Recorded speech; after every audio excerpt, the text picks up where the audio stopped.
Il proiettile in una busta, una minaccia sottintesa scritta con le lettere di giornale dietro a cui l'autore dell'intimidazione si nasconde.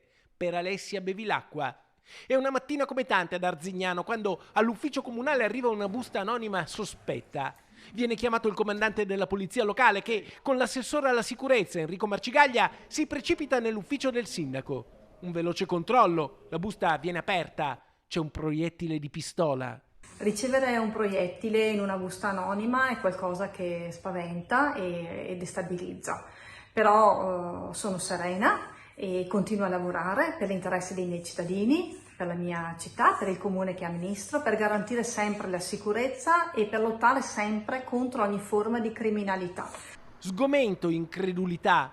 Il sindaco avverte il questore di Vicenza. I carabinieri intervengono, acquisiscono il proiettile e la busta. Alessia Bevilacqua, in caserma, presenta denuncia contro ignoti. Il prefetto di Vicenza, avvertito, nel pomeriggio incontra il sindaco di Arzignano, vittima di una minaccia anonima. Ora tutti gli elementi sono in mano alle forze dell'ordine per le indagini. Naturalmente un po' sono spaventata, ma con la mia squadra supereremo anche questo momento.